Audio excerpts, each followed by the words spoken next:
Nah, senang sekali. Halo, selamat malam Pak Robert. Selamat malam, Bu Willy. Selamat malam semuanya yang hadir. Ya, Pak Robert sudah cukup banyak yang hadir nih. Gimana nih Pak Robert? Kabar baik ya, tentunya. Baik, sehat. Terima kasih. Ya, saya mengucapkan terima kasih banget loh Pak Robert untuk kesediaannya ngobrol-ngobrol pada malam hari ini menjadi Mm, narasumber untuk membahas mengenai kesehatan mental yang tentunya akan mengedukasi kita semuanya, baik secara pribadi dan juga untuk kita semakin mengenal rekan-rekan dan keluarga, lalu juga memperlengkapi komunitas dan tubuh Kristus supaya kita bisa menyikapinya dengan lebih baik lagi. Kita mm. bisa juga menolong orang-orang yang membutuhkan pertolongan nih Pak Robert. Ya, Bapak Ibu dan teman-teman, sekarang Pak Robert sudah bergabung. Tadi saya juga sempat membahas sedikit background dari Pak Robert, dan salah satunya juga saya mau memperkenalkan adalah Pak Robert, salah satu dosen favorit saya waktu aduh, saya kuliah S2. jadi Terima kasih loh Pak Robert favorit untuk dulu. pengajarannya. Iya, ya, dan beberapa kali diajar mata kuliah oleh Pak Robert. Dan yang terkait dengan kepribadian, terus begitu kesehatan mental, dan hari ini akan berbagi kepada kita semuanya. Oke, Pak Robert, tentunya nih teman-teman yang sudah join ingin mengenal Pak Robert lebih mendalam lagi. Pak Robert boleh mungkin sharing kegiatan Pak Robert, kemudian komunitas, domisili, gereja, dan khususnya pelayanan Pak Robert. Yes.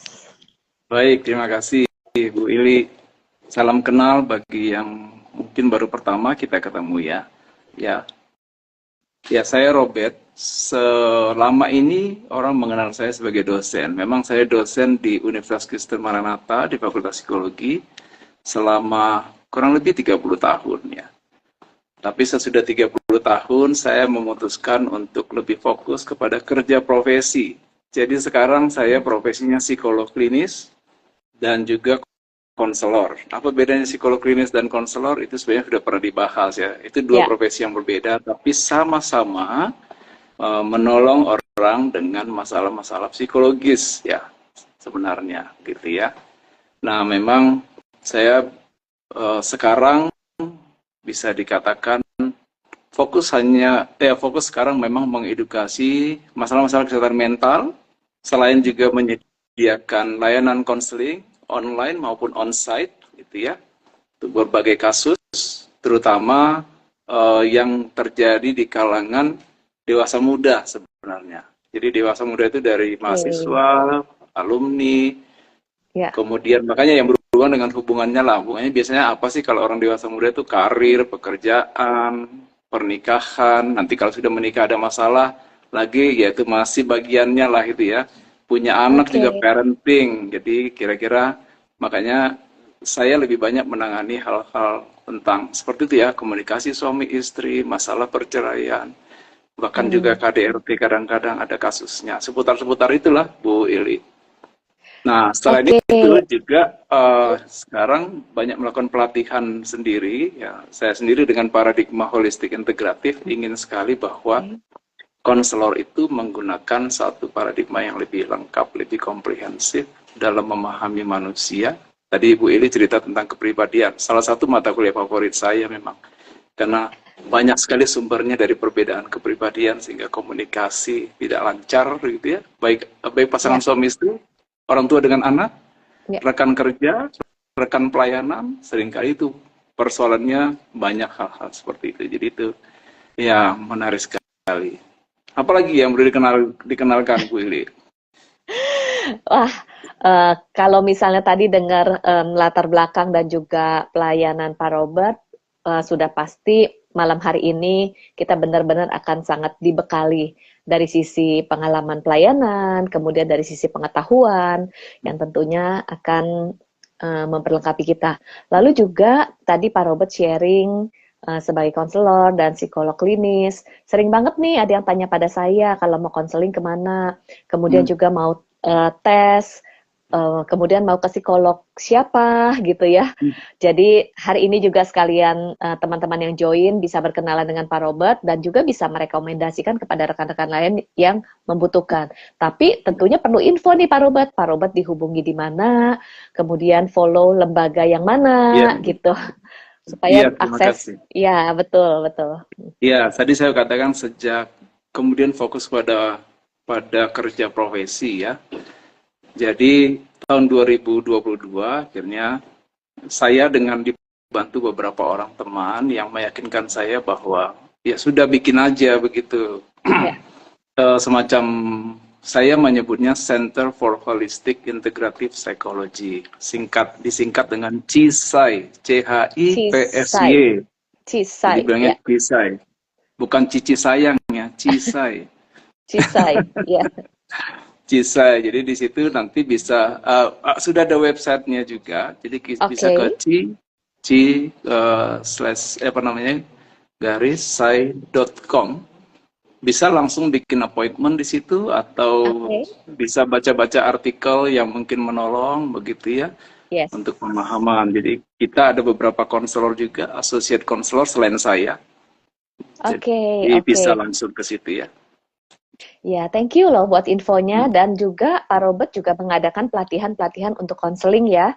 Antara ya. lain skill untuk konseling, lalu juga konseling untuk keluarga atau konseling couple sehingga teman-teman yang Hmm, ingin diperlengkapi juga bisa mendapatkan informasi dari Instagram dan website yang tadi disebutkan ya Pak Robert ya. Thank you loh hmm, ya Pak Robert baik. untuk pelayanannya bagi Indonesia ini dan bagi kita Hmm, semuanya pasti memberkati. Oke, nggak berlama-lama lagi nih. hmm, Kita akan ngobrol-ngobrol tentang topik hari ini, yaitu ya. gangguan mental versus gangguan kepribadian. Jadi, kenapa latar belakang diadakan ngobrol-ngobrol pada malam hari ini, talk show? Karena memang belakangan ini kita dikejutkan dengan berita-berita antara lain bunuh diri, kemudian dengan berita-berita yang terkait dengan mental health, kemudian Hmm, juga semakin banyak orang-orang yang dengan kondisi depresi, dengan gangguan jiwa kah, gangguan mental kah, ada berbagai istilah yang kita hmm. dengar gitu ya. Dan tentunya kita ingin lebih mengenal lagi nih sebagai orang awam supaya kita lebih aware. Nah, mungkin Pak Robert bisa sharing mengenai bagaimana keadaan Indonesia terkait dengan kesehatan mental nih belakangan ini. Yang sekarang ini Hmm. semakin sering menjadi pembahasan ya. Iya, ya. Iya, benar.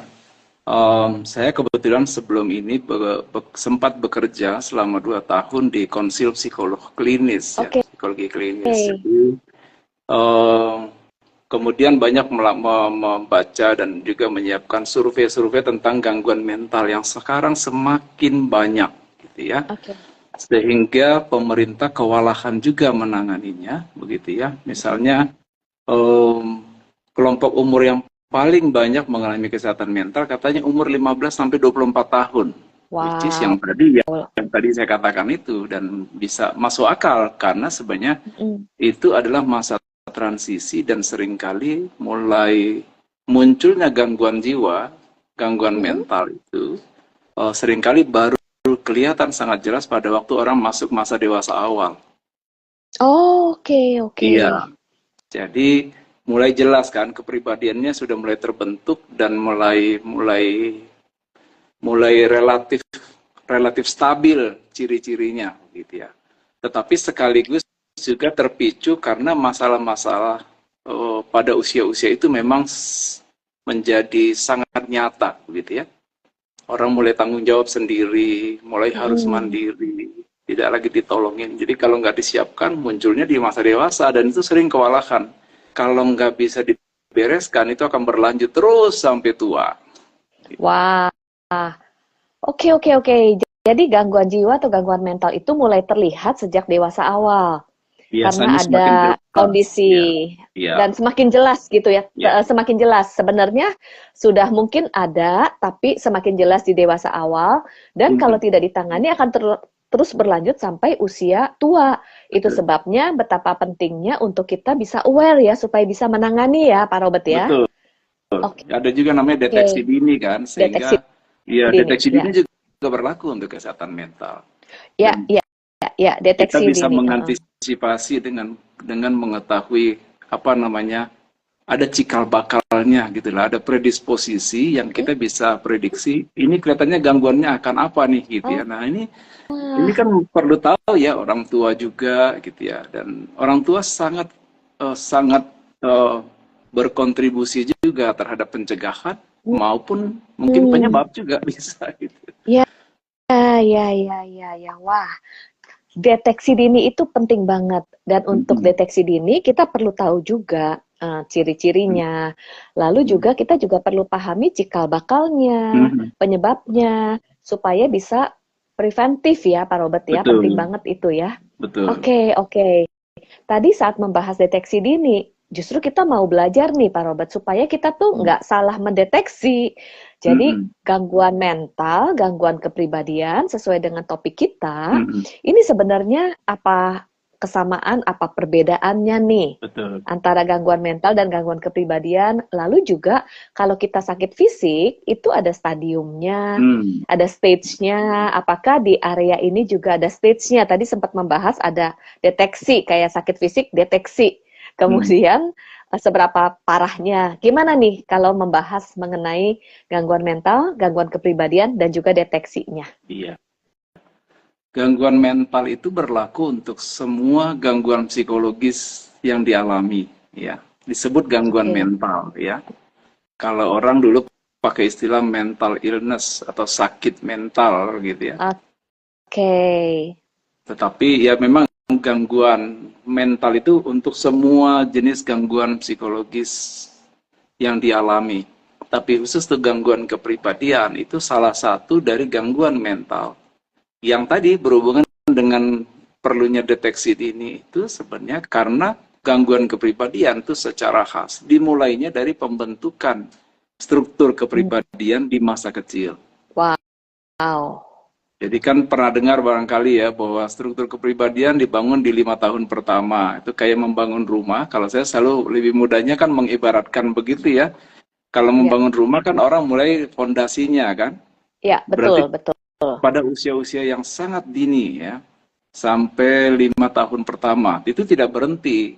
Sehingga apa yang dibangun orang pada waktu anak-anaknya masih kecil, itu akan membentuk struktur kepribadiannya. Apakah kuat, apakah rapuh, apakah seimbang, atau tidak seimbang.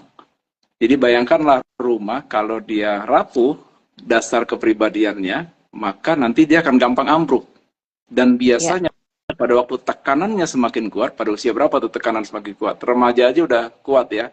Pada ya, masa anak kadang-kadang juga nggak bisa dihandle lagi dengan banyaknya tekanan bullying lah, perlakuan ya, teman lah, lingkungan yang tidak sehat lah, yang sangat menyakitkan, ya, itu bisa ambruk. ya, Tapi kenapa ada yang bisa bertahan? Berarti ya. pembentukannya kuat kepribadiannya. Diterpa apapun Oke. dia bisa survive, bahkan mungkin bisa bisa apa resilient namanya ya. Ya, Dia bukan hanya bertahan tapi dia malah jadi unggul gitu ditekan. Nah, itu kan dimulai dari awal-awal pembentukan struktur kepribadian gitu ya. Jadi siapa yang membangun oke. struktur kepribadian anak? Orang-orang yang mengasuh dia pada waktu kecil. Oke, oke. Oke. Gitu. Jadi kalau kita membahas tentang gangguan kepribadian, ini bukan muncul tiba-tiba, tetapi sebenarnya ada faktor predisposisi, Mm-mm. yaitu bagaimana struktur kepribadian itu dibangun. Tadi sempat dibahas 5 tahun Iya, pertama, seperti membangun rumah itu adalah fondasinya. betul, Jadi pembentukan kepribadian di 5 tahun pertama itu penting banget. Apakah betul. fondasi dari kepribadian seseorang itu kuat, Mm-mm. solid, atau rapuh? Kemudian kalau fondasi pembentukan kepribadian itu rapuh, kemudian semakin dewasa, semakin bertambah usia, Mm-mm. mulai menghadapi tekanan-tekanan yang ada. Mm-mm. Antara lain remaja juga mulai menghadapi tekanan yang ada. Dan Betul, khususnya ketika di dewasa muda 15 sampai 24 tahun, itu kan mulai menghadapi tekanan-tekanan lebih lagi. Nah, betul, disitulah semakin nyata ciri-ciri dari gangguan kepribadian tersebut. betul. Sehingga kalau kita mau preventifnya adalah bagaimana di awalnya pembentukan dan pola asuhnya. Sekarang Mm-mm. kita lagi membahas kondisi sekarang nih, Pak Robert, di Mm. mana usia-usia dewasa yang seringkali kita tuh suka dengar istilah-istilah, wah dia nih NPD yang sekarang lagi trending topik banget, narsisistik gitu ya, narsistik. Iya, iya. Ada berbagai hal, OCD lah. Jadi kita pengen tahu contoh-contoh gangguan kepribadian kan tadi bahas kalau gangguan mental itu secara umum, tapi gangguan kepribadian yang terkait dengan struktur kepribadian.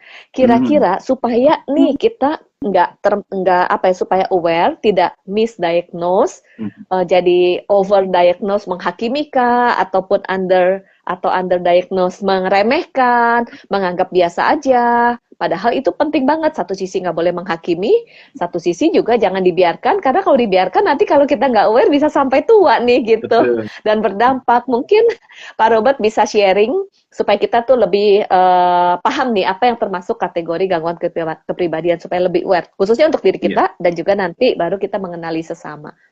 Ya, ini menjadi sangat penting Bu Ili, karena kalau saya amati diam-diam kok semakin banyak ya orang menunjukkan ciri-ciri loh ya, ciri-ciri yang mirip dengan gangguan kepribadian itu ya.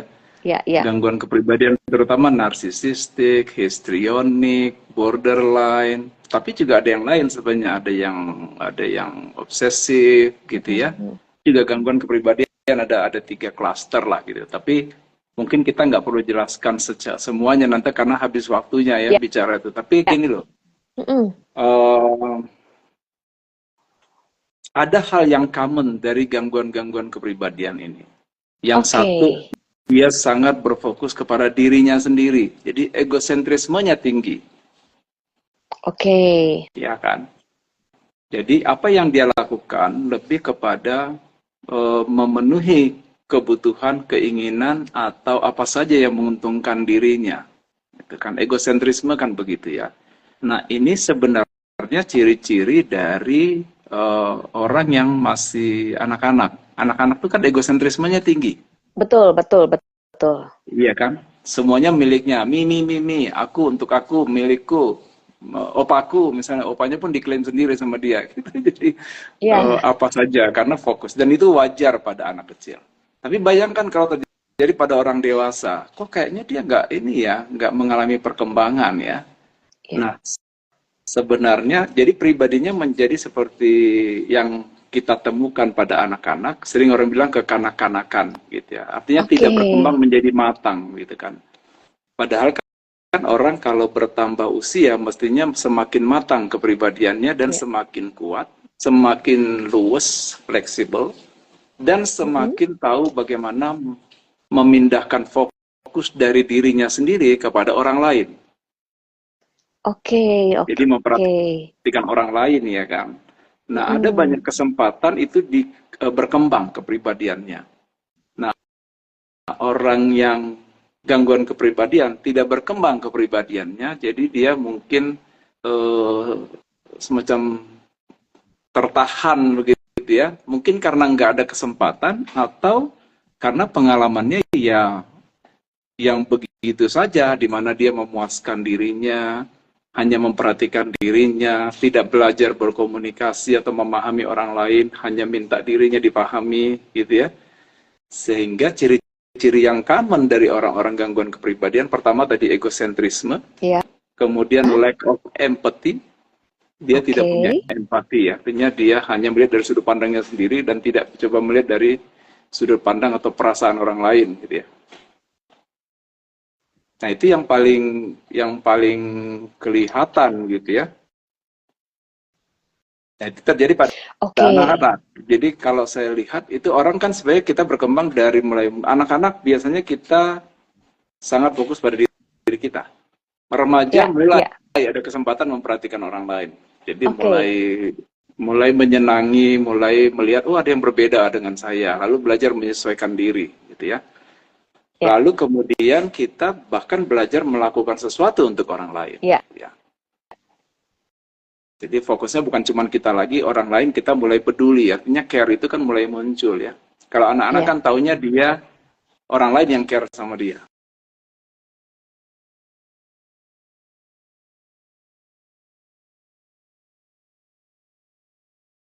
Baik sekali. Tadi, terus?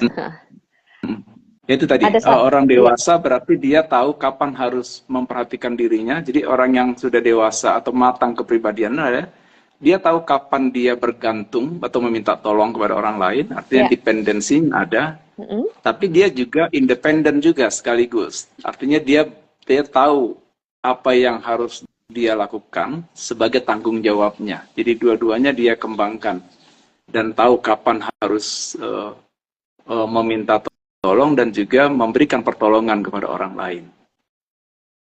Oke, oke. Wah, ini menarik nih. Jadi tadi sempat dibahas bahwa ada sifat kekanak-kanakan, yaitu misalnya anak-anak egosentris, kemudian juga nggak bisa empati, belum bisa fleksibel, nggak luwes gitu. Kemudian anak juga kaku ya, punya sudut pandang yang belum luas karena namanya masih anak-anak. Betul. Tetapi kalau misalnya semakin dewasa, ini ada keseimbangan. Dia bisa self-care juga, tapi dia juga bisa empati. Kemudian juga tahu kapan hal-hal yang dia kerjakan sendiri di area kemandirian juga bisa. Namun di satu sisi juga ngerti keterbatasan diri dan juga meminta bantuan, bekerja sama, dan juga berkolaborasi. Kemudian kalau seorang anak-anak itu belum bisa menerima orang lain karena belum paham. Tapi kalau sudah dewasa, kita bisa menerima orang lain dengan kelebihan dan juga keterbatasannya, bisa menyesuaikan diri. Jadi ini terlihat ketika di dalam relasi dan kehidupan sehari-hari dan juga produktivitas ya, Pak Robert ya. Betul, betul. Ya. Ini kalau kepribadiannya sehat dan juga dewasa. Ada yang usia bertambah tapi kepribadiannya tidak berkembang secara matang. Matang, betul. Iya. Oke, ciri-cirinya adalah itu. Tapi nih Pak Robert, di dalam kehidupan sehari-hari kan kita di dalam relasi sering banget. Satu sisi saya juga jadi check up nih, saya kayaknya masih ada sisi egoisnya nih, egosentrisnya. Kemudian juga antara lain kan di dalam relasi bisa konflik juga. Kemudian dalam relasi kan nggak semua orang tuh sempurna. Namun untuk kita orang awam, khususnya untuk diri kita sendiri nih, supaya bisa aware, apakah ini sudah menjadi sebuah gangguan atau ini sebenarnya proses pembentukan dalam kehidupan sehari-hari untuk semakin bertumbuh memilih karakter Kristus? Kan ini adalah proses yang wajar, namanya kita nggak sempurna. Atau apa ciri-ciri yang ini sudah menjadi gangguan yang kita perlu aware? Kenapa perlu aware? Jangan dibiarkan supaya tadi kalau kita nggak lakukan sesuatu nanti jadi terus sampai tua nggak bisa tetap ada. Ataupun dalam hal relasi kita juga perlu waspada. Nanti dalam relasi dampaknya apa nih? Mungkin Pak Robert boleh jelaskan supaya kita sebagai orang awam lebih paham nih Pak. Dalam aplikasi sehari-hari untuk bisa membedakannya antara itu proses yang wajar atau ini udah signal, udah red flag nih Pak Robert yang perlu diwaspadai. Iya. Nah, ini mungkin pemahaman mana yang sehat, mana yang tidak sehat berarti ya. Ya. Saya pakai istilah itu aja lah. Pakai istilah sehat, tidak sehat ya gitu ya. Jadi, gini, yang pertama ciri orang sehat mental adalah dia mengenal dirinya, memahami dirinya. Oke. Walaupun tadi saya katakan bahwa egosentrisme adalah ciri utama dari gangguan kepribadian, tapi bukan berarti kita nggak boleh memikirkan diri kita. Oke. Iya kan? Tapi pada proporsi yang cukup dan tidak menjadikan diri kita sebagai fokus. Oke. Seolah-olah semua orang harus ngikutin kita, maunya kita. Ya. Kalau itu yang paling banyak tidak proporsional, maka bisa diduga dia kemungkinan mengalami tadi tuh menunjukkan egosentrisme yang tinggi begitu ya. Tadi yang saya katakan orang yang matang adalah dia tahu kapan mengurus dirinya, dia tahu juga bahwa ada waktunya dia mengurus orang lain atau memperhatikan orang lain. Jadi ada keseimbangan. Artinya ada keseimbangan dan juga pengenalan diri secara seimbang bahwa dia punya kekuatan tapi juga punya kelemahan. Punya kelebihan tapi punya kekurangan. Nah, pemahaman diri ini yang perlu sekali. Juga pemahaman tentang apa yang dia mampu lakukan. Sehingga kalau ada orang bilang, saya emang nggak bisa apa-apa gitu kan, itu mungkin nggak seimbang ya, dia lagi nggak sehat gitu ya.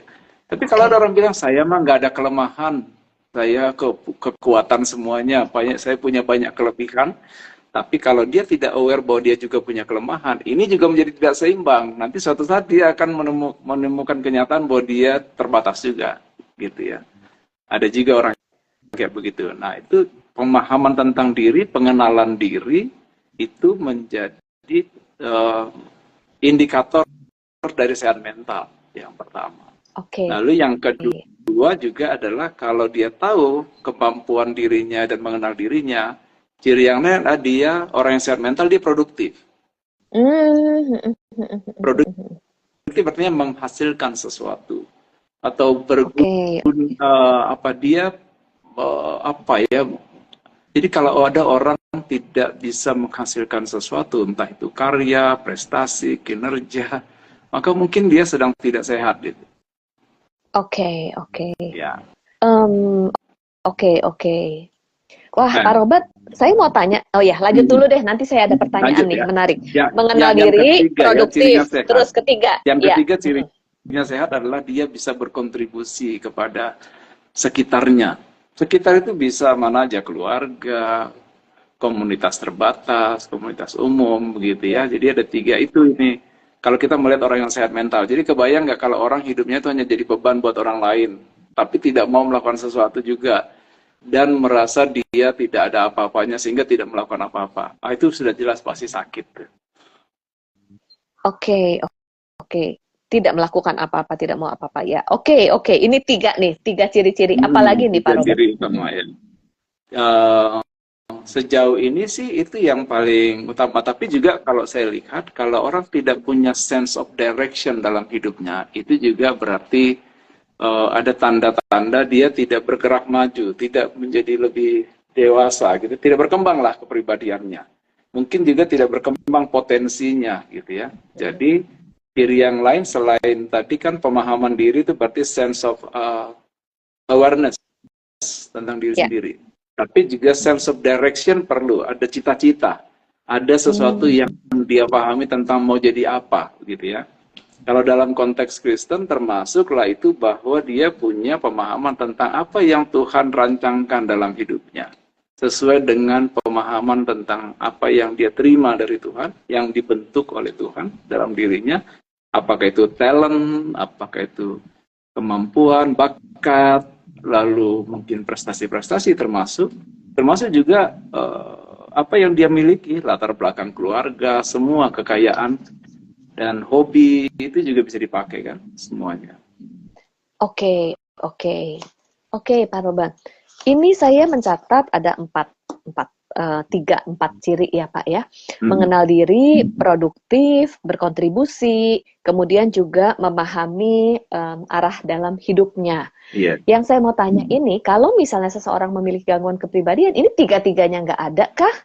Atau misalnya salah satu, misalnya dia mengenal diri, tapi produktif, cuman nggak berkontribusi. Atau dia mengenal diri tapi nggak produktif gitu, tapi dia mengenal diri, atau gimana nih, atau yang termasuk udah gangguan kepribadian 3-tiganya ini kah gitu, udah nggak mengenal diri, nggak produktif, nggak berkontribusi, tapi kalau misalnya mengenal diri produktif untuk dirinya sendiri, tidak berkontribusi, terus gimana nih Pak Robert? Iya, jadi nggak mesti semuanya. Kalau dihubungkan dengan gangguan kepribadian, ciri yang utama kan dia tadi egosentrismenya tinggi. Dirinya menjadi pusat, begitu ya.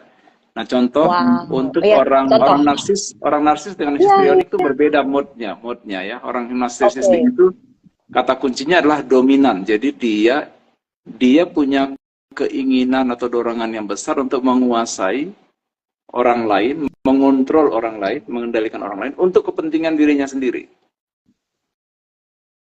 Wah, Pak, sebelum yang lain nih Pak, saya jadi pengen tanya nih, misalnya orang yang dominan, dia sebagai pemimpin lalu dominan, namun di satu sisi ketika dia dominan, dia produktif loh, menghasilkan sesuatu. Jadi ada achievement-nya karena dominannya gitu. Kemudian ketika mendominasi, mungkin orang-orang yang dipimpinnya merasa didorong dan juga sama-sama merasa produktif juga. Tapi ternyata gimana tuh kalau ternyata dia apakah dia narsisistik atau tidak gitu? Nah, jadi di balik setiap perilaku ada motivasi kan. Jadi yang kita cek motivasinya apa? Apakah dia melakukan sesuatu itu untuk kebaikan orang lain atau untuk dirinya sendiri? Oke. Ya. Wah, itu dalam banget loh, Pak. Jadi contohnya gini, saya juga jadi refleksi buat diri saya, termasuk misalnya saya di area pelayanan. Ini untuk saya sendiri. Ya. Ketika saya waktu Pak Robert ngomong begitu, saya jadi cek, walaupun tampak luarnya misalnya saya pelayanan, kemudian kelihatannya melakukan sesuatu untuk orang lain.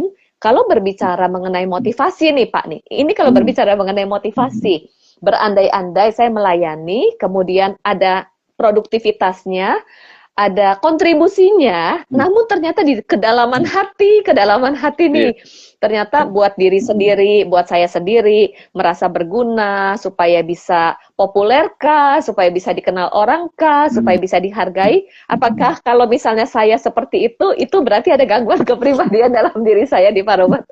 Jadi saya tanya langsung deh. Ya, berarti ada ciri-ciri egosentrismenya kan? Ya, anggap saja saya ada ciri-ciri egosentrismenya. Ketika menyelidiki motivasi, ternyata ditemukan nih motivasi-motivasi di dalam diri saya pribadi yang tadi. Terus gimana dong, Pak Robert? Apa yang perlu? Jadi saya ini ada gangguan kepribadian, Pak Robert? atau stage-nya. Jadi anggap saja Pak Robert mendiagnosa saya nih. Ada cara, jadi yang lain juga adalah gangguan kepribadian kan cara memperlakukan orang lain barangkali akan mengkonfirmasi juga.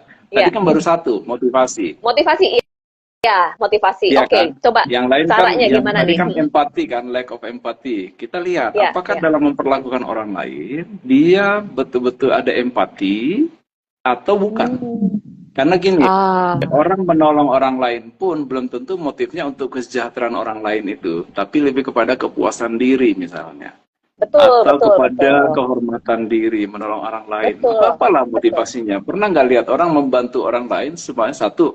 Nah, tapi tetap orang itu yang tahu, dia harus cek, apakah itu untuk kepuasan dia, atau memang untuk kesejahteraan orang itu. Karena orang dengan sangat mudah, itu bukannya melakukan sesuatu untuk ekspresi mengasihi, tetapi lebih kepada ekspresi memanfaatkan misalnya.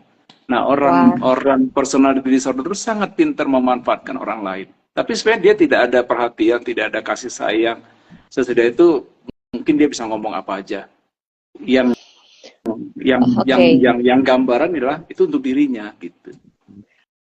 Oke. Wow. Kalaupun nih Pak Robert, saya mau bertanya. Ini satu motivasi. Oke, motivasinya memang untuk mungkin untuk mengisi kebutuhan emosi untuk dihargai. Itu udah motivasi nih nomor satu. Lalu yang kedua, ekspresi dalam hal yang dilakukannya memang orang lain jadi merasakan berkat nih. Gitu. Walaupun motivasi salah, tapi orang lain merasakan berkat. Sehingga itu berarti kalau indikator itu dilihat dari luar belum tentu terlihat ya Pak Robert ya? Belum tentu. Artinya jadi gimana salah satu ciri yang lain ya yang saya belum sebut. Gangguan kepribadian, ciri yang ketiga adalah manipulatif. Oke, manipulatif. Wow. Manipulatif gimana itu tuh Pak Robert? Dia sangat terampil memanfaatkan situasi, informasi atau kondisi orang lain untuk memenuhi kebutuhan pribadinya. Bahkan dengan melakukan kebaikan pun belum tentu itu untuk kebaikan, tetapi lebih kepada memuaskan dirinya. Artinya siapa? Senternya tetap dia. Oke. Wow, itu berarti gimana kita tahu nih Pak Robert? Kan kita seringkali, ini pertanyaannya, seringkali kita tuh punya blind spot dalam diri kita. Ini pas persis ada pertanyaan. Tadi ada pertanyaan, sekalian saya tanya. Kita punya blind spot, lalu kita merasa bahwa yang kita lakukan sudah benar nih. Kan seringkali kita nggak sadar motivasi kita. Jadi gimana nih, kalau misalnya kita nggak sadar motivasi kita, lalu kita melakukan, padahal motivasinya untuk penghargaan, tapi kita nggak sadar. Kita lakukan, dan merasa kita tuh udah benar, kemudian merasa benar. Nah, itu tanda pertanyaan. Seseorang yang selalu merasa benar, apakah itu udah masuk gangguan kepribadian gitu, Pak Robert? Ya, nah ini menarik banget. Sulitnya dengan gangguan kepribadian lah, orang itu sering tidak sadar dengan apa yang dia lakukan atau yang dia tampilkan. Nah, gimana dong? Iya, artinya dia butuh orang lain untuk mengingatkan dia, gitu. Sehingga orang mengalami gangguan kepribadian hanya bisa ditolong kalau dia ada dalam satu komunitas. Wow. Kalau kita menolong dia sendiri-sendiri, kemungkinan kita akan terkelabui oleh dia. Oke, oke, oke. Oke, oke. Bahkan psikolog Hanya atau konselor bisa tertipu gitu loh. Lama baru oh sadar, ya. ternyata dia gangguan kepribadian. Tahu gitu, saya udah capek-capek, udah habis emosi saya gitu. Oke, oke. Ternyata komunitas itu penting banget ya, Pak Robert ya, untuk Nah, coba mungkin boleh ini penting banget apalagi kita nih sering bahas mengenai pentingnya safe support system. mm-mm. Kemudian kita juga ada di komunitas, lembaga ataupun di dalam konteks gereja kita ada di Komsel. Ya, Bagaimana supaya Komsel, komunitas itu bisa menolong kita untuk kita menyadari, apalagi dari kalimat tadi tuh, banyak orang tidak menyadari bahwa dia memiliki gangguan kepribadian. Kayaknya abis ini saya mau betul. konseling Pak Robert deh gitu, Raita. Untuk diagnosa diri saya supaya tidak overdiagnose ataupun underdiagnose, tidak misdiagnose gitu. Tidak membiarkan, tapi juga tidak jadi cemas, Ya, tapi justru untuk pertumbuhan diri sih gitu. Ya, boleh Pak betul. Robert. Nah, karena itulah makanya kita perlu bantuan orang lain. Kan sebenarnya Oke. kita bertumbuh itu harusnya dalam satu lingkungan. Oke, oke. Bagaimana nih Ya orang kan? lain bisa saling membantu dan komunitas bisa membantu? Menarik banget. Satu, kesadaran bahwa kita tidak sempurna, itu yang pertama.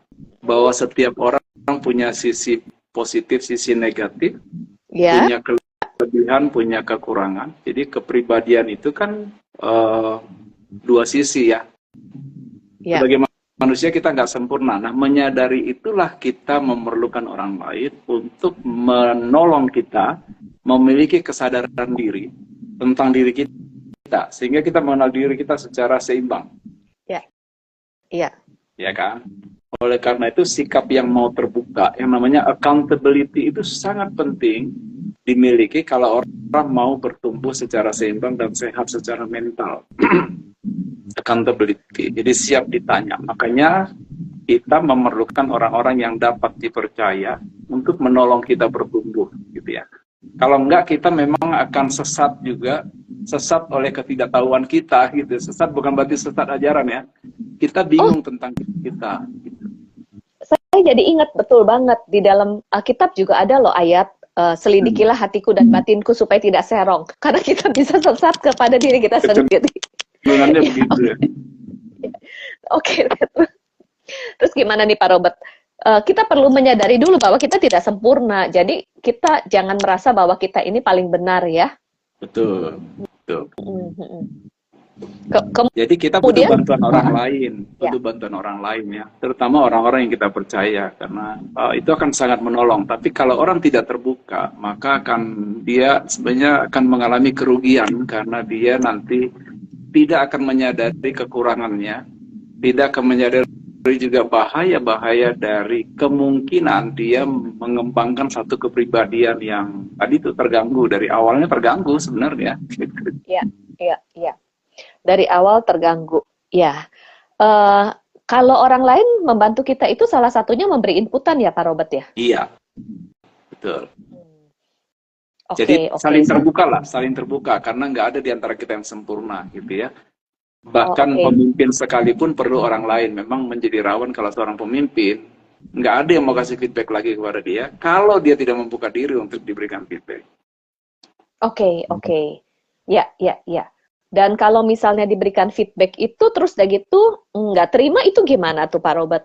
Itu juga Ya, gangguan kepribadian. itu menjadi tantangan sih ya karena itu kembali kepada pilihannya dia sendiri. Jadi sikap hati yang benar, yang seimbang tentang saya bolak-balik bilang seimbang karena kita ini kecenderungannya tidak seimbang gitu. Ya, ya, betul. Merasa diri benar tadi itu tidak seimbang karena kita tidak akan Ya, selalu betul. benar, ya kan?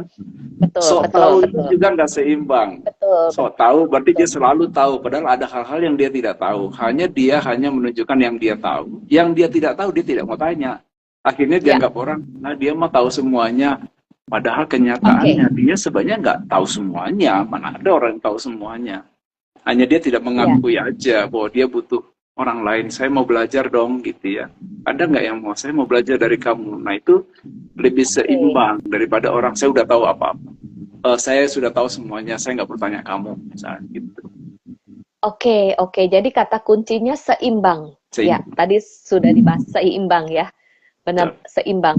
Sehingga kalau kita mau melihat yang mudah itu, apa-apa yang ekstrim dan apa-apa yang over, itu kita perlu aware ya. Bisa jadi itu sebuah indikator ya Pak Robert ya. Iya, ketidakseimbangan. Ini secara psikologi, misalnya psikoanalisa saja, bahwa orang yang mengalami gangguan jiwa berarti sedang mengalami disequilibrium, namanya ketidakseimbangan. Ya.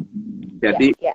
ininya apa namanya, pengertian dasarnya, sehingga kalau tidak seimbang maka dia menjadi rawan terhadap gangguan mental yang lebih serius kalau tidak belajar seimbang. Bukan berarti jadi flat ya, bukan, tapi memang dia tetap menjaga tidak terlalu naik sekali, turun sekali begitu ya, atau di bawah terus begitu. Jadi ibarat di ombak lah, kita masih goyang-goyang tapi masih bisa seimbang. Kalau orang main surfing itu kan begitu, dia bisa muncul karena seimbang kan. Begitu agak oleng sedikit jatuh pasti. Oke. Wow, berarti dibilangnya itu seimbang itu sehat, atau memang ada kalanya di dalam kehidupan kita tuh merasa lagi terganggu, kemudian kita merasa lagi baik-baik aja. Bisakah gitu Pak Robert? Iya. Kita merasa lagi stres dan merasa mungkin ada depresinya, tapi kita cari bantuan, cari teman, lalu udah gitu kita ambil waktu untuk retreat, ambil waktu untuk self-care, mengevaluasi diri, kemudian mungkin perlu istirahat, cari pertolongan, kemudian kita bisa berjalan lagi. Nanti ada kalanya kita bersemangat, tapi waktu patah semangat tidak langsung sampai menjadi tidak terpuruk. Ya, begitu kan ada kalanya dalam kehidupan kita tuh ada patah semangat, lalu juga lagi rasanya down banget. Itu seperti di ombak, namun kita tahu kapan mencari bantuan, tahu kapan istirahat. Kita lanjut. Tadi sampai di mana ya? Anggap aja iklan ya. Anggap aja iklan ya. Kita lanjut ya. Oke, Pak Robert masih ada waktu kan ya? Saya juga ada waktu sih untuk kita lanjut karena lagi seru. Oke, anggap aja iklan. Ini sesi yang kedua. Ya, tadi sampai di mana ya? Jadi ternyata komunitas dan teman-teman itu bisa menolong, yaitu kita perlu memiliki kesadaran bahwa kita nggak sempurna, lalu kita juga perlu terbuka untuk mendapatkan masukan. Bahkan juga ternyata saya belajar nih Pak Robert, kalau misalnya kita konflik, kita overreaction, sebenarnya itu adalah hal yang baik ya untuk kita refleksi diri. Bisa jadi sebenarnya ada hal-hal dalam diri kita tuh yang sedang terbongkar. Begitu ya Pak Robert ya? Betul banget ya. Iya, jadi jangan denial, jangan menutup diri, lalu menganggap diri paling benar, terus gitu berperilaku ekstrim gitu ya Pak Robert ya? Iya, betul. Makanya yang over itu biasanya kan tidak seimbang ya. Kalau over ke kanan kan jadi miring gitu ya. Jadi saya ingat pelajaran psikologi abnormal itu disebut abnormal kalau tidak sesuai proporsi, berarti kan tidak seimbang. Kalau misalnya kurang atau defisit, itu ciri-ciri abnormalitas. Kalau eksesif atau berlebihan, itu juga ciri-ciri ketidakseimbangan, sehingga disebut abnormal gitu. Jadi yang terlalu ekstrim ke kiri dan ke kanan, itu pasti adalah bentuk abnormalitas gitu. Misalnya orang overthinking atau memandang diri berlebihan, atau terlalu dikuasai ketakutan, itu kan semuanya berlebihan gitu ya. Itu yang tadi masuk ciri-ciri gangguan kepribadian. Ada kalimat yang menarik nih Pak Robert. Beberapa jenis gangguan kepribadian ada ciri-cirinya. Kan tadi sempat bahas ada 3 klaster. Ada entah paranoid kah, narsisistik kah, histrionika, lalu OCD, kemudian juga ini saya sambil membaca nih ya, gitu ya. Terus ada paranoid kah, gitu ya. Ya, ada beberapa ciri-ciri dari gangguan kepribadian. Tapi orang yang memiliki ciri-ciri tersebut belum tentu gangguan kepribadian. Jadi gimana nih membedakannya nih Pak Robert? Sehingga yang sering terakhir ini dengar gitu ya, ketika orang itu nggak mau bekerja sama, ketika orang itu nggak mau menerima masukan atau sedikit menonjolkan diri, lalu kita langsung sebut dia pasti nih ada NPD-nya gitu. Udah gitu baru takut, ah udahlah kamu jangan parno gitu dong gitu. Terus baru rapi-rapi dikit, udahlah jangan OCD. Jadi kita tuh membedakan mana yang sudah abnormal dan kapankah kita perlu mencari bantuan supaya tidak menghakimi, dan juga kita jangan mengabaikan kapankah kita mencari bantuan ke konselor kah atau perlu tes psikologi kah. Nah, ini gimana nih Pak Robert? Untuk aware. Nah, memang kita perlu tahu betul batasnya ya. Iya, Karena selalu batasnya. ada kecenderungan yang khas, itu namanya gaya kepribadian khas gitu ya. Kecenderungan yang khas disebut gaya kepribadian, disebut gangguan kalau tadi itu, kalau dia misalnya menjadi tidak bisa menyesuaikan diri, atau kalau dia misalnya terganggu hubungannya dengan orang lain. Nah, itu dia ya, menyesuaikan diri. Oke.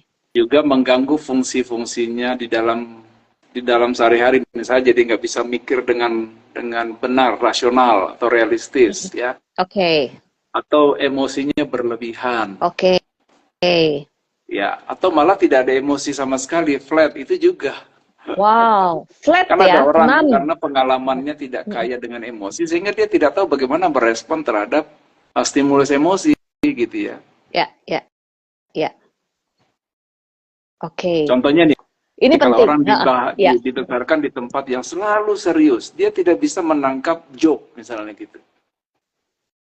Karena dia nggak punya pengalaman lucu, misalnya nggak pernah ada yang lucu, semuanya serius di rumahnya gitu kan. Jadi ada apa sih gitu. Jadi dia orang bilang, kamu lemot banget ya gitu ya. Nah, karena dia nggak punya pengalaman, sehingga dia tidak bisa berespon emosi tertentu, karena dia tidak punya pengalaman emosi itu. Oke. Tidak bisa menyesuaikan, terus terganggu hubungan. Tidak bisa menyesuaikan dan terganggu hubungan. Ya, terus fungsi dalam keseharian juga mulai terganggu. Over dalam emosi dan atau bahkan tidak bisa merasakan emosi. Berarti kalau terganggunya hubungan, di dalam hubungan juga akan banyak masalah dong. Karena ini penting banget, kita berhubungan nih, antara lain yang jomblo, pacaran. Perlu berhati-hati nggak nih Pak Robert kalau misalnya ketemu dengan orang yang punya gangguan kepribadian? Kan kita perlu aware juga untuk yang jomblo gitu. Terus dalam pertemanan ada yang toksik. Jangan sampai salah pilih ya. Iya, salah pilih, dan juga kita perlu menghindari lingkungan yang toksik. Lingkungan yang toksik itu apakah yang isinya orang-orang dengan gangguan kepribadian yang sudah berdampak kepada hubungan yang tidak baik kah gitu. Ya, ini untuk kita aware nih Pak Robert. Iya. Disebut toksik itu sebenarnya karena dia bersifat meracuni ya. Iya benar. Apakah karena orang itu punya gangguan kepribadian yang sudah stage-nya mengganggu sudah gitu. Parah. Betul. Udah parah. Betul. Oke. Sama seperti kita ada di lingkungan fisik, karena kita nggak tahu ada virus-virus apa, kita nggak tahu siapa yang sedang flu, siapa yang sakit paru-paru, kan kita nggak tahu. Oke, ya betul banget. Nah, pada waktu kita nggak siap, ini kalau secara fisik tidak siap, imun sistemnya rendah. Kalau secara mental, kalau itu kena bagian yang lemahnya kita, maka kita kena. I see. Iya. Jadi situlah kita terpengaruh, terdampak, sampai kemudian kita mengalami gangguan gitu. Oh, kita juga bisa terdampak juga mengalami gangguan juga ya Pak Robert ya? Karena tekanannya itu ya. Iya, karena masing-masing orang kan mungkin punya sesuatu yang lag dalam dirinya ya, yang tidak berkembang ya. Misalnya gini, orang yang jarang sekali diperlakukan dengan keras gitu ya, di rumah, jadi sangat lembut gitu ya. Begitu dia dengar suara yang menurut dia itu menakutkan, itu menjadi traumatik buat dia. Iya. Iya kan? Iya. Oke. Paham. Jadi penting banget ya untuk kita memahami komunitas kita. Itu membangunkah, memberdayakankah, atau justru tanda kutip meracuni gitu ya Pak Robert? Meracuni kita, ya. Jadi, dan kalau kita misalnya gini ya, kita sangat peka terhadap seseorang yang misalnya gampang marah gitu ya. Coba cek, kenapa kok kita gampang marah? Kita terganggu sekali. Iya. Dengan kebiasaan orang lain. Itu hanya kepribadian dia, tapi kita terganggu. Berarti yang kurang dari kita dong. Kita punya kerentanan kepribadian barangkali sehingga kita sangat sangat terganggu dengan yang mestinya itu biasa aja gitu. Nah, yang kita harus periksa, jangan-jangan ada dalam diri kita yang sangat rentan kepribadian kita sehingga pada waktu orang menampilkan sesuatu yang menjadi bagian yang kita rentan tadi, kita gampang terdampak gitu ya. Kan sama seperti ada semacam locus minorisnya kita gitu kan, ada bagian yang lemah dari diri kita. Iya. Paham banget, paham. Jadi gitu. Jadi dalam relasi kalau kita terganggu, di antara ada hal yang terganggu, bisa jadi itu indikator ada kerentanan di dalam kepribadian kita, dan proses lah gitu ya Pak Robert ya. Iya, nah itu yang kita proses sendiri. Kalau nggak bisa tanya orang lain, kenapa ya saya sangat terganggu dengan dia ngomongnya begitu ya. Orang itu biasa aja, dia nggak bermaksud menyinggung siapa-siapa, tapi kita tersinggung, orang lain nggak tersinggung. Berarti yang salah, yang ada masalah kan kita. Oh, menarik banget. Kalau ada apa-apa, ambillah waktu untuk proses diri. Betul. Yes. Nah, inilah bagusnya di dalam komunitas yang dinamakan firman Tuhan saling menggesek, menajamkan. Karena untuk kita jadi paham diri kita. Jangan cepat-cepat menghakimi orang lain dan menyalahkan itu salah orang lain. Itu juga sebenarnya udah over di sana ya, gitu ya. Apalagi langsung melabrak gitu ya. Oh, saya tersinggung dengan apa yang kamu bilang. Loh, saya nggak bermaksud menyinggung siapa-siapa. Oke. Berarti kan kalau dia labrak orang lain. Saya juga jadi lagi evaluasi diri nih Pak Robert dengan perbincangan kita. Jadi saya semi counseling juga nih, evaluasi diri, refleksi diri. Oke, sekarang gimana nih kita menyikapinya? Tadi menarik banget. Kalau bisa kita proses diri kita sendiri. Kalau misalnya nggak bisa, kita cari bantuan. Sehingga pertanyaannya langsung nih to the point. Bagaimana menyikapi gangguan kepribadian tersebut? Apakah bisa sembuh? Itu pertanyaan langsung to the point. Bisa sembuh nggak nih Pak Robert? Iya. Gini, harus kesembuhan itu kan mulai dari kesadaran kan, bahwa saya ada masalah. Sulit sekali menolong orang kalau orang dia merasa tidak ada masalah gitu. Lalu yang kedua, dia terbuka bahwa dia butuh pertolongan. Baru yang ketiga, dia siap untuk menerima masukan dari orang lain. Wah, ini penting nih, menerima masukan. Iya kan? Menerima masukan kan. Lalu yang ketiga, dia mau mengupayakan sesuatu yang berbeda. Artinya dia dari dia sendiri harus mau berubah. Ini kadang-kadang ada klien yang bilang, tapi susah Pak, saya nggak bisa. Kalau udah begitu susah deh gitu ya. Kalau dari dianya sendiri kan kita nggak bisa mengubah dia kan. Sebagai konselor secanggih apapun, seorang konselor tidak akan bisa mengubah orang lain kecuali orang itu mau mengupayakan dari dirinya sendiri, gitu kan ya, untuk berubah. Oke, kalau sendiri tidak bisa, butuh bantuan orang lain, gitu. Oke. Sadar dulu, kemudian terbuka. Ini penting ya. Terbuka. Kalau nggak sadar, merasa diri benar berarti itu nggak sadar, merasa diri baik-baik saja itu nggak sadar. Lalu ketika sadar belum tentu terbuka, karena salah satu terbuka itu mau cari pertolongan, lalu juga mau belajar ya untuk lebih lagi. Ada nih yang mau belajar itu berarti kan mau terima masukan juga. Belajar belum tentu mau terima masukan, jadi belajar terus terima masukan, tapi satu sisi juga ada upaya. Nah ini perlu upaya ya Pak Robert ya. Oke. Jadi sebenarnya bisa sembuhkah kalau lakukan itu semuanya? Bisa, sembuh itu artinya kondisinya seimbang tadi ya. Oke, seimbang ya. Seimbang ya, seimbang. Artinya dia yang tadinya terlalu condong ke sini, sekarang dia bergeser gitu ya. Karena itu kan bayangannya suatu spektrum ya, nggak ada.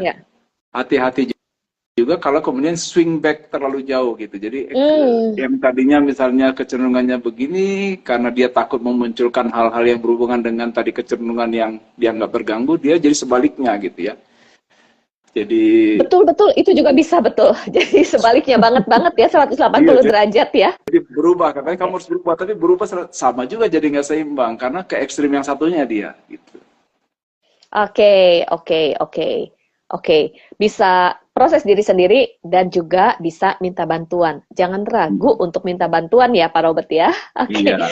Lalu kalau kita nih punya kenalan, entah keluarga, entah teman-teman, kemudian menunjukkan ciri-ciri yang tadi, yang tidak seimbang dan sebagainya, apa yang bisa kita lakukan untuk menolongnya? Kapan juga kita melakukan referral? Iya. Satu gini, karena orang kadang tidak sadar dan seringkali dia menolak kalau diberitahu kan ya. Betul, betul. Maka pendekatan awalnya adalah kita mesti menunjukkan dulu bahwa kita memang bermaksud melakukan sesuatu yang baik kepada dia. Ya. Dia harus merasakan kasih lah istilahnya, perhatian yang tulus dulu gitu ya.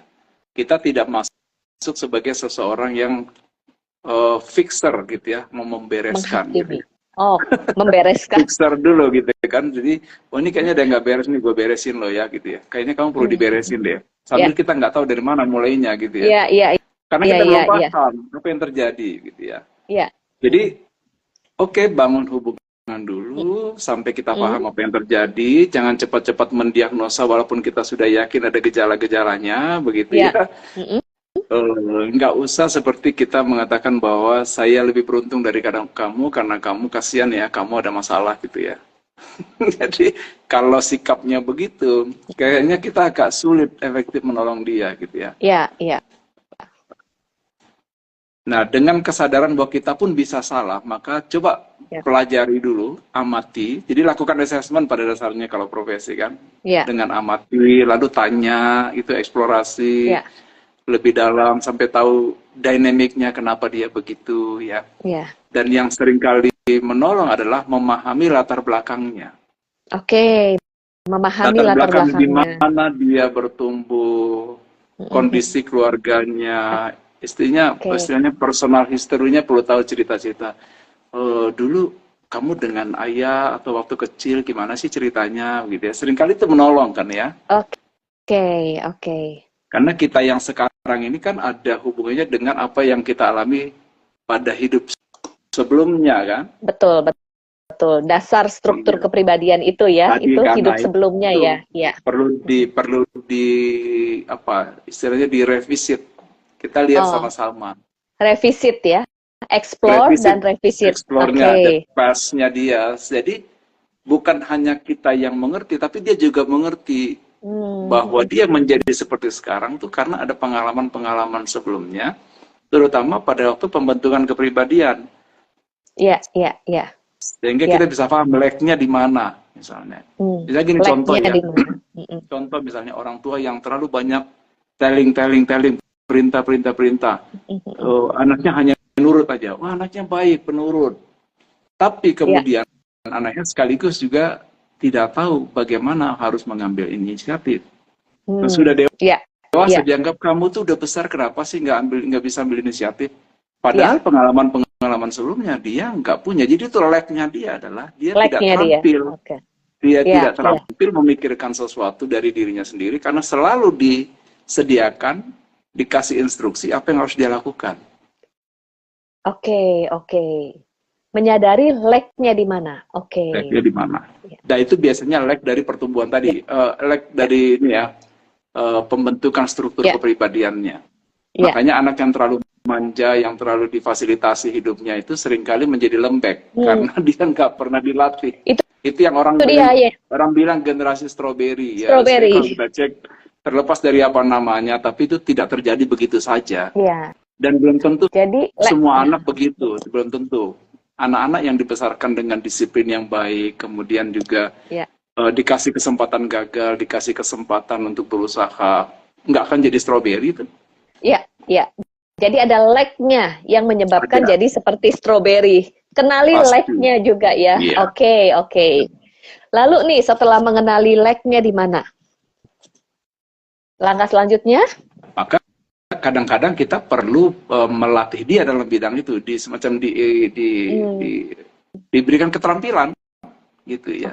Nah di sini perlu apalah namanya, mau reedukasi boleh, mau coaching boleh, mau apa. Disitulah pentingnya karena dia perlu skill hidup kan. Kadang-kadang skill yang sangat praktis, latihan bertanya misalnya gitu ya. Iya. Atau skill untuk berpikir kritis karena nggak pernah diajarin, harus diajarin lagi cara berpikir kritis. Oke. Karena lag-nya di situ.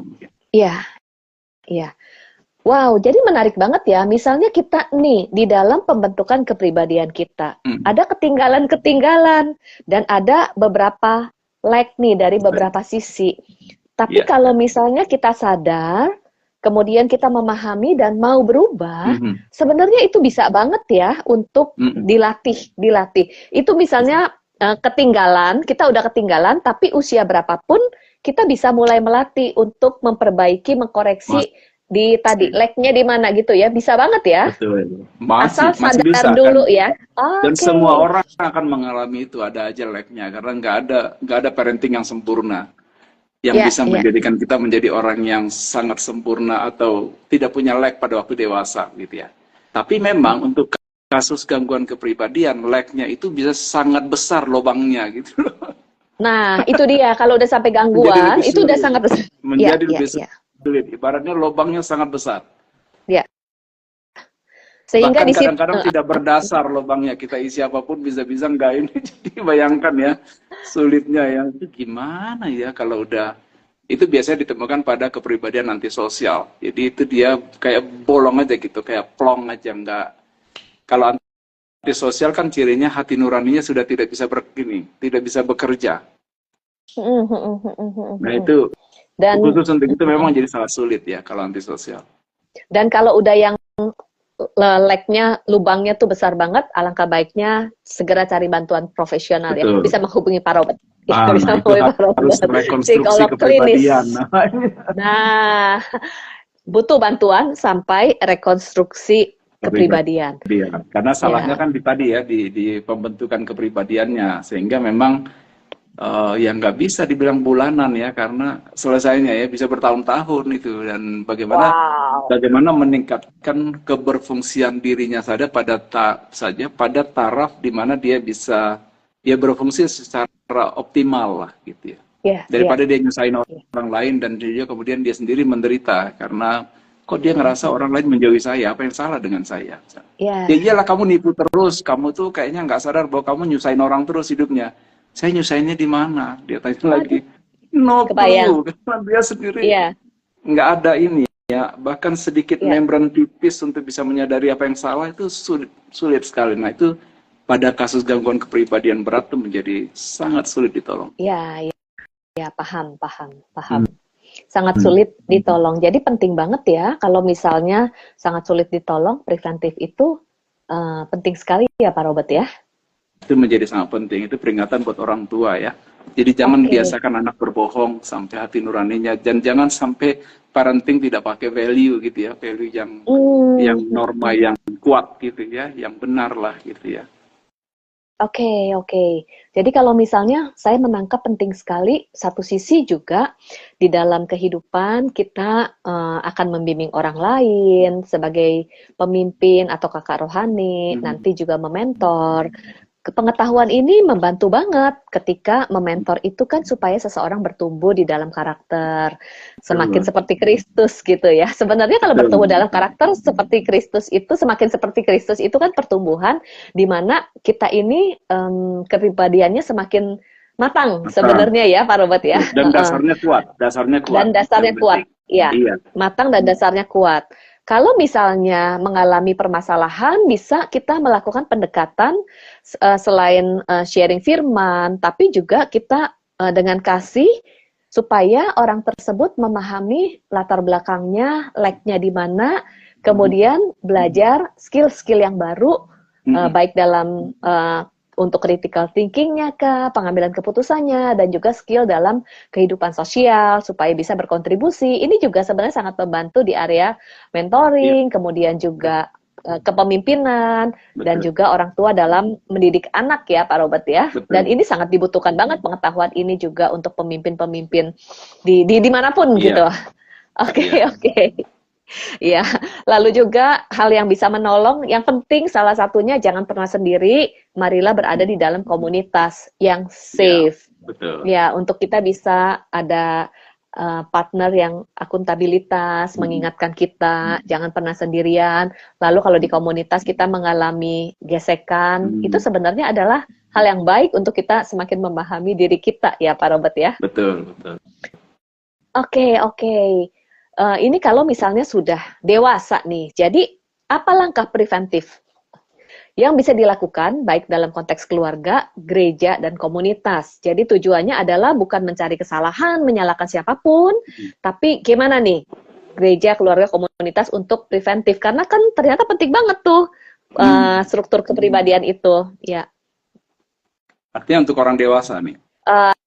Langkah preventif, iya, supaya misalnya, iya, jangan sampai lag-nya terlalu besar, kemudian jadi masalahnya berat gitu. Ya. Nah, preventif hanya kita bisa lakukan pada orang yang belum bermasalah ya. Berarti anak-anak pada waktu itu. Sebabnya mendidik anak pada waktu dia masih kecil itu sangat penting ya.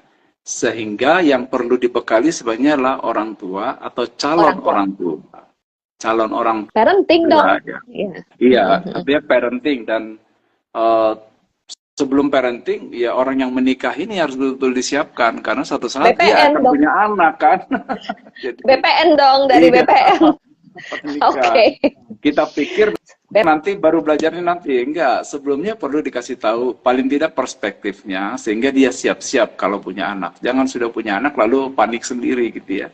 Maksudnya kan udah bisa dipersiapkan kan, sehingga tugas gereja menjadi sangat penting, betul-betul mempersiapkan orang masuk ke dalam satu dunia yang sangat-sangat penting karena mempersiapkan generasi dimulai dari peletakan fondasi kepribadian tadi. Oke. Jadi sebelum menikah BPN-nya penting. Tapi penting juga dong kalau orang yang akan menikah cek dulu dong dirinya supaya semakin sehat dan matang. Iya. Karena kalau enggak nanti saling melukai dan anak-anak terluka juga nih Pak Robert ya. Paling tidak tahu di mana kecenderungan kerentanan tadi ya, kerentanan pribadi ya. Sehingga bisa saling tahu, misalnya saya cenderungnya begini, tapi bukan berarti jadi diceraikan begitu atau jadi pisah karena udah tahu kelemahannya gitu ya. Tapi juga sekalian ujian lah, memang sungguh-sungguh nggak menerima apa adanya gitu, karena kalau dia kemudian diputuskan gara-gara itu, ya bersyukurlah karena berarti dia tidak menikah dengan orang yang salah yang tidak bisa menerima dia apa adanya, iya kan? Betul banget. Daripada nanti sesudah masuk dia menyesal gitu ya. Ada juga yang begitu, main kawin aja gitu tanpa pengenalan gitu ya. Begitu ke dalam ternyata dia begini ya, ternyata aduh, wah kalau begini cara saya nggak tahan dia sampai berapa tahun gitu ya. Loh, berarti kan masa pengenalan itu penting sekali. Karena nanti mereka akan join untuk membesarkan, mempersiapkan generasi-generasi kan. Mau generasi seperti apa kalau mereka sendiri nggak siap dan tidak tahu apa yang mesti dilakukan. Itu preventifnya ya. Preventifnya dimulai dari orang yang ini, yang akan yang dipanggil menghasilkan generasi itu kan orang-orang tua yang ini kan, yang memang punya panggilan dan berniat untuk menikah dan menghasilkan anak-anak gitu kan. Iya. Setuju. Oke. Jadi penting sekali untuk memperlengkapi diri dan belajar ya, Pak Robert ya. Iya. Oke. Pemahaman itu akan membebaskan kita ya, Pak Robert ya. Iya. Kebenaran itu akan membebaskan kita. Ya, jadi penting sekali juga kolaborasi. Kalau tadi Pak Robert sempat bahas mengenai holistik, sehingga untuk kita mengalami pertumbuhan dan juga bisa semakin matang, kita perlu juga proses secara holistik ya, dari sisi value, kemudian juga dari sisi komunitas, lalu juga dari sisi area pemahaman akan tadi, pemahaman tentang psikologi gitu ya Pak Robert ya, dan juga cari bantuan juga gitu. Oke, wow Pak Robert, ini lengkap banget nih. Tadi membahas mengenai penyebabnya, kemudian indikatornya, lalu bagaimana kita menyikapinya untuk diri kita sendiri dan juga kalau ketemu teman, lalu juga langkah-langkah pencegahannya. Terima kasih banget Pak Robert untuk sharing-sharingnya hari ini. Baik. Dan juga mohon maaf tadi ada gangguan. Jadi kita ada 2 episode nih, ada 2 sesi. Sesi pertama lalu iklan, sesi kedua langkah-langkahnya.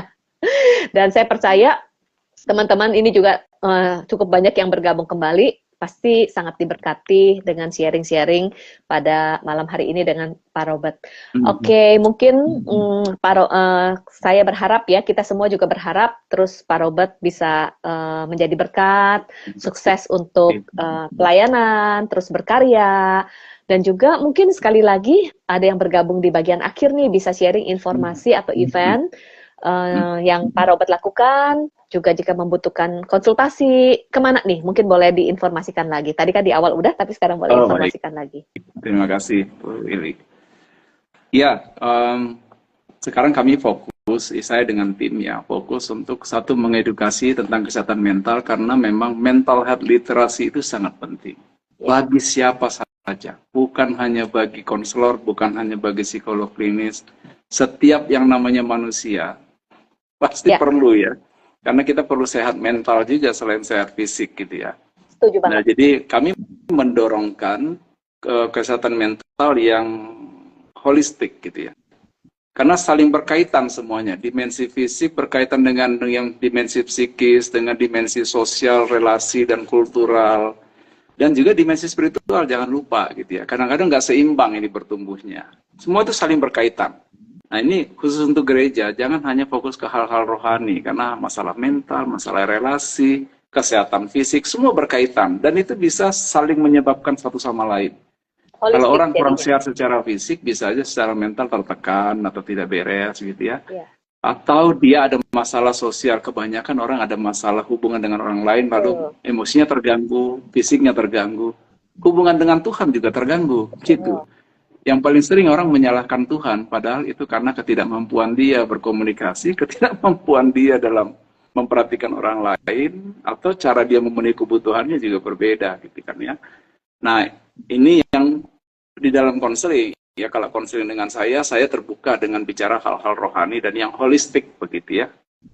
Jadi tidak terpisah-pisah, gitu, tidak dipecah-pecah atau fragmented. Nah, pelatihan kami ada basic, ada intermediate, ada advance sebenarnya. Basic itu untuk lay counselor, siapa saja bisa belajar.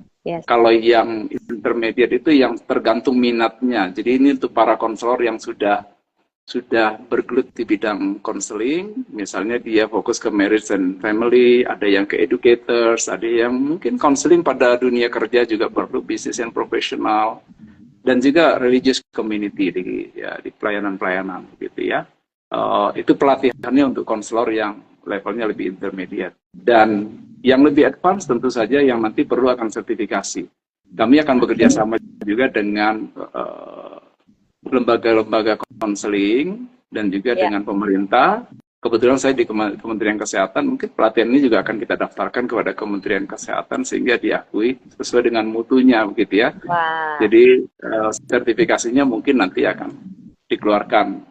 Ini di dalam planning. Sekarang sih belum ada pelatihan khusus untuk semacam yang dapat sertifikat yang khusus begitu ya.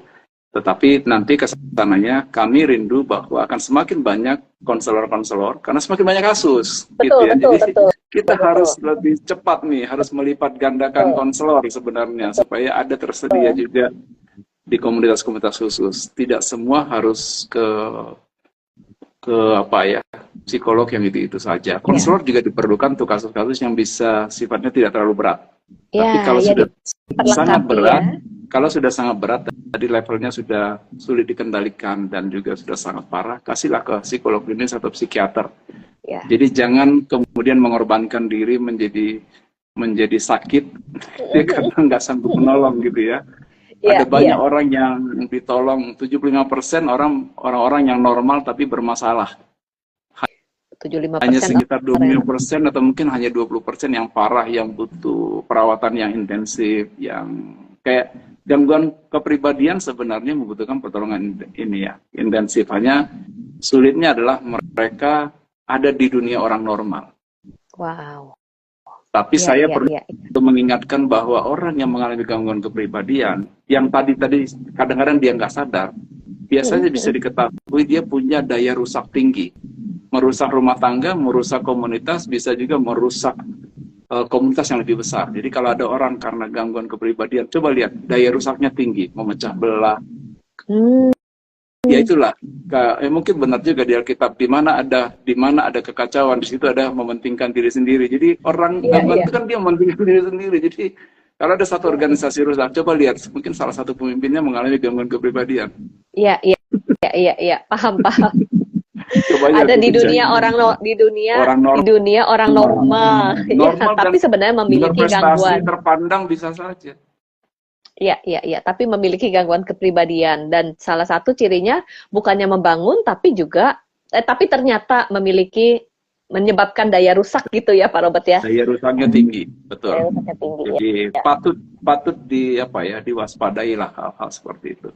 Sebenarnya kita penting bicara seperti ini supaya kita lebih aware. Tapi ingat lagi bahwa orang itu tidak dengan sengaja, mungkin dia tidak sadar juga bahwa dia punya sesuatu yang bisa merusak dirinya, merusak orang lain, rumah tangganya bisa rusak, organisasinya bisa rusak. Gitu.